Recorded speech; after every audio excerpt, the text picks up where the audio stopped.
Avis vascular centre మన దేశంలోనే the best varicose vein hospital. Uday Kiran గారి రైజు దగ్గర నుంచి చూసిన అతి కొద్ది మంది మనుషుల్లో మీరు ఒకరు.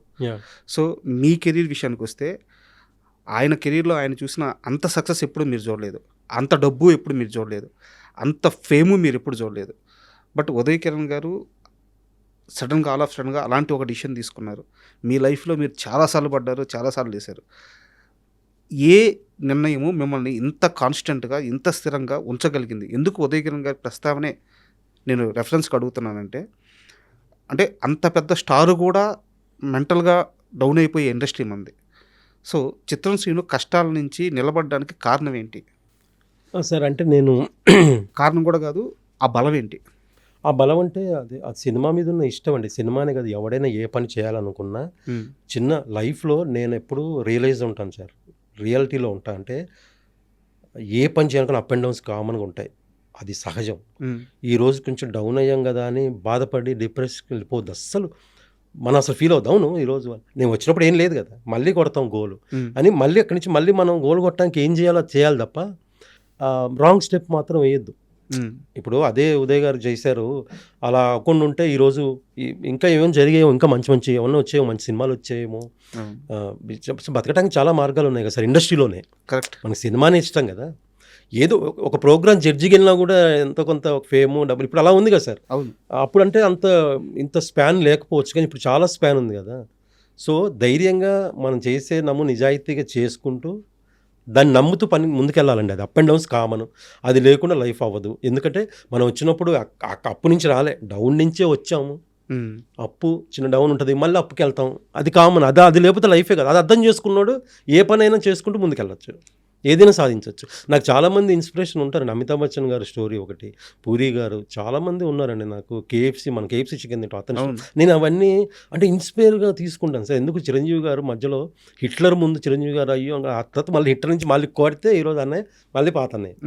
ఆ రేంజ్ అంటే మనం నిలబడాలనుకుని ముందుకెళ్తే అది అప్ అండ్ డౌన్స్ ఉంటాయండి, దాన్ని తట్టుకొని వెళ్ళిపోవాలి, దూసుకెళ్ళిపోవాలి రాకెట్ లాగా, దొరికేస్తుంది అది అంతే. సూపర్. అయితే ఉదయ్ కిరణ్తో మీకు మర్చిపోలేని ఒక చిన్న ఇన్సిడెంట్ ఇప్పుడు దాకా నేను ఎవరికి చెప్పలేదు, అలాంటి ఒక ఇన్సిడెంట్ ఏదైనా ఉంటే మాతో షేర్ చేసుకోండి. అంటే చాలా సందర్భాలు, చాలా 2-3-4 సినిమాలు చేశానండి వాడితో. అంటే ఇంకోటి మర్చిపోయిన సందర్భాలు ఏముండవండి, ఎందుకంటే ఎవరికి ఏం చెప్పుకోడండి మనోడు. అదొక చిన్న తనలో కుమిలిపోవటం, అది కూడా తనకి అది పాపం ఓపెన్ అవడా ఇప్పుడు. ఎప్పుడు ఏ విషయం ఓపెన్ అవ్వలేదండి, ఏ విషయం ఏది కూడా నాతో అయితే ఏమి షేర్ చేసుకోలేదు.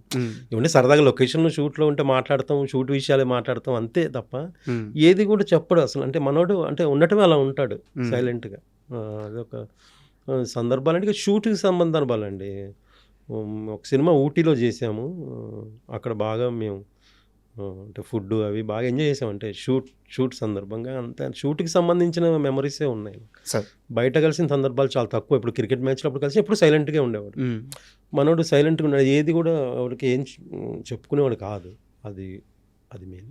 అండ్ ఇందాక మనం మాట్లాడుకున్నాం, మీకు ఆ కాలు ప్రాబ్లం అయినప్పుడు ఒక 6 months బెడ్ రెస్ట్ అని. అలాంటి సమయంలో మీరు కృష్ణానగర్లో బెడ్ మీద ఉన్నప్పుడు ఇప్పటి ఒక స్టార్ హీరో మీ దగ్గరికి వచ్చి ఒక బ్లాంక్ చెక్ ఇచ్చి సీను ఎంత కావాలో చెప్పు అని చెప్పి అడిగి ఆ రోజుల్లో మీకు ధైర్యం ఇచ్చిన ఆ స్టార్ హీరో ఎవరు?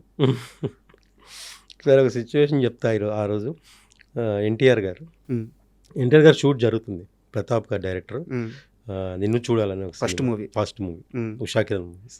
సో ఆ షూటు యాక్చువల్గా ఎన్టీఆర్ గారు చాలా జోలుగా ఉండేవాళ్ళు, జోలుగా ఉంటారు ఇప్పటికీ అట్లాగే ఉంటారు. అయితే నేనేంటంటే ప్రతాప్ గారిని అడిగి మధ్యాహ్నం వరకు ఒక హాఫ్ డే అడ్జస్ట్మెంట్ అడిగి నువ్వు నేనుకి ఓకే అప్పుడేనా సైమల్టేనియస్గా చేస్తున్నా ఒకటే రోజు 2 షూట్లు. అదేమో డాక్టర్ గారి హౌస్ ఏదో పెద్దమ్మ గుడి బ్యాక్ సైడ్ డాక్టర్ గారి హౌస్ అని ఉండేది, అక్కడ షూటింగ్ చేసాం చాలా, అక్కడ షూటు. సో అక్కడి నుంచి నేను ఎన్టీఆర్ గారు నాతో సరదాగా రా వెళ్ళకపోతే ఏమవుతుంది బట్ ఉండు అంటే చాలా జోలుగా ఉండేవాడు. నేను వెళ్తా, గురువుగారి సినిమా ఏంటనుకున్నావు అబ్బా అనేవాడు, సరదాగా ఉండే. అలా అని వెళ్ళినోండి కదా నేను. ఆయన షాక్ అయ్యాడు జరిగిందంటే, అదేంటి వాడు పొద్దునంత సరదాగా మాట్లాడి అలా ఎలా జరిగిందని. జరిగింది, నేను అయిపోయింది. ఇంటికి వచ్చారండి చేస్తే, అప్పుడు అంబాసిడర్ కారు ఉండేది, వచ్చారు, కొబ్బరి బోండాలు చెక్ తీసుకొని వచ్చారు ఎన్టీఆర్ గారు. ఆ రావటం కూడా అంటే ఆ మనిషి అలాగే అంటే ఆ జోయల్గా ఉండేవాళ్ళు అయిందా అనేవాడు అంటే నాతో అలా ఉండేవాళ్ళండి. అయిపోయింది ఎందుకు అక్కడ ఇప్పుడు కూడా దాని సరదాగా. గురించి ఎప్పుడు దాని గురించి అనేవాడిని నేను. ఉమ్, పోయింది బాగైంది ఇదిగో చెక్ ఎంత కావాలరా అన్నాడు. ఉమ్, నాకేమొద్దు నాకెందుకు అసలు నాకు ఏమొద్దు నేమొద్దు లేదు అసలు సమస్య లేదు నేను తీసుకోను అని అడిగి అది సిచ్యువేషన్ అదే అండి. ఉమ్, నేను అసలు ఎక్స్పెక్ట్ చేయలేదు ఎన్టీఆర్ గారు ఏంటి ఆయన పెద్ద ఫ్యామిలీ కదా, అతను వచ్చి నా కోసం నేను ఎక్కడ కృష్ణానగర్లో ఉండేవాడిని అక్కడికి వచ్చి రావటం ఏంటి అని హ్యాపీ ఫీల్ అయ్యాను, షాక్ కూడా అయ్యాను. మీ లైఫ్ని మార్చిన వ్యక్తుల్లో తేజ గారితో పాటు ఖచ్చితంగా శ్రీను వైట్ల గారిది ప్రథమ స్థానం ఉంటుంది. అవునండి సో definitely. శ్రీను వైట్ల గారి పరిచయం మీకు ఎలా అయింది? ఆడిషన్లో కలిసారా? ఆ ఆనందం సినిమా ఛాన్స్ ఎలా వచ్చింది?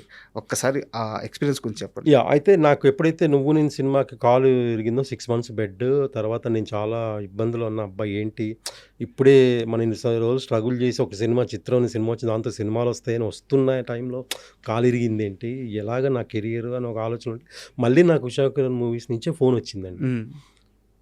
సో మీ లైఫ్ ఆ తొలినాళ్ళు అక్కడక్కడే తిరుగుతుంది మొత్తం. కంటిన్యూ ఉషాకిరణ్ మూవీస్ 6-7 సినిమాలు చేశాను సార్. కంటిన్యూ అవే ఉషాకిరణ్ మూవీస్ సినిమాలన్నీ అయ్యే అవే. ఉషాకిరణ్ మూవీస్ నుంచి ఫోన్ వచ్చింది, ఒకసారి వస్తావా ఒక సినిమా ఉంది నువ్వు నడుస్తున్నావా అంటే నడుస్తుంది సార్, అప్పటికి నడుస్తున్నా కాలు బాగా అయిపోయింది సార్ ప్రాబ్లం ఏం లేదంటే రమ్మంటే వెళ్ళాను సార్. అప్పుడు ఇప్పుడు మన రాఘవేంద్ర గారిది థియేటర్ ఉంది కదండి పీవీ, దాని వెనకాల ఉండేదండి ఉషాకిరణ్ అది గెస్ట్ హౌస్ ఒకటి, అక్కడికి వెళ్ళాము. అక్కడికి వెళ్తే అక్కడ శ్రీను వైట్ల గారు ఫస్ట్ టైము, అప్పుడు నేను రామచందర్ అని ఆడ పాపం ఇప్పుడు పెరాలసిస్ వచ్చింది బాగాలేదు, నేను రామచందర్ గారు తర్వాత ఇంకెవరు బబ్లు శివారెడ్డి అందరూ అక్కడ ఆ రోజు వచ్చాము. తర్వాత శ్రీను వైట్ల గారు అప్పుడు నాకు తెలియదు ఆయన అంతకుముందు నీకోసం అనే సినిమా ఉషాకిరణ్ వాళ్ళతో రిలీజ్ అయింది చేశారని తెలుసు, దానికి అవార్డులు వచ్చాయి ఆ విషయం తెలుసు కానీ పరిచయం లేదు.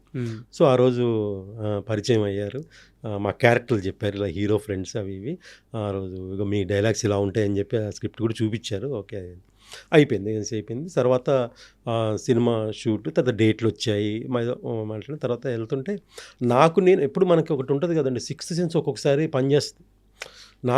నేను మధ్యలో కాలు ఇరిగి నా కాలు ఫ్రాక్చర్ అవడం వల్ల కొన్ని సినిమాలు మిస్ అయ్యాను. ఈ సినిమా నాకేదో జరగబోతుందని సిక్స్త్ సెన్స్ అప్పుడు ట్రైన్లో వైజాగ్ వెళ్తాం, ఫస్ట్ వైజాగ్లో షూట్ అండి. ఫస్ట్ వెళ్తుంటే అలా ట్రైన్ ఎక్కిన వర్షం స్టార్ట్ అయిందండి. నా ఫీలింగ్ ఏం చెప్పనా, అది వర్షం స్టార్ట్ అయిందంటే శుభ సూచకం, అదో ఫీలింగ్ అనమాట. నేనేదో అంటే ఒక సిక్స్త్ సెన్స్, నేనేదో ఒక పాజిటివ్ సెన్స్ మీకు తెలుస్తుంది. అయిపోయింది సార్. లొకేషన్కి వెళ్ళాక ఫస్ట్ యాక్చువల్గా పర్సు మర్చిపోయాను శివారెడ్డి క్యారెక్టర్. తర్వాత ఫస్ట్ రోజు సీన్ ఒకటి ఉంది సార్, రికార్డ్స్ దొంగతనం చేస్తాను హీరోయిన్కి, అది నువ్వు చేస్తావారా అన్నారు నన్ను, నేను చేస్తాను సార్ అన్న, చేశాను. అక్కడ శ్రీను వైట్ల గారికి నచ్చింది, వీడు బాగా చేశాడు, ఆ రికార్డ్స్ దొంగతనం చేసి నేను తీసుకెళ్ళాను, డబ్బులు కూడా తీసుకుంటాను బైక్ పెట్రోల్ కోసం, అది నచ్చింది. అలాగా ఇంకా ఆ సినిమా అలాగే చేసాం సార్. ఇంకా అది ఏంటంటే మీకు తెలియదు, ఆనందంలో రాంబాబు అనే క్యారెక్టర్ ఇప్పటికీ నన్ను చాలామంది రాంబాబు అంటారండి. నాకు నైట్లు చాలామంది ఫోన్ చేస్తారు 2-3 అరే ఇప్పుడే అయిపోయిందిరా సిట్టింగ్లో ఉన్నాము, ఒకరిని రాంబాబు క్యారెక్టర్ ఇచ్చామరా అని అంటారు. అది ఎంత అంటే అసలు ఎంత జనాల్లోకి వెళ్ళిందంటే ఇప్పుడు జెన్జీ వాళ్ళకి ఆ సినిమా అంటే చూసారులే తెలియలేదు, రీల్స్లో ఇప్పటికే వైరల్ అవుతుంది అది, రీల్స్లో అవును చాలా.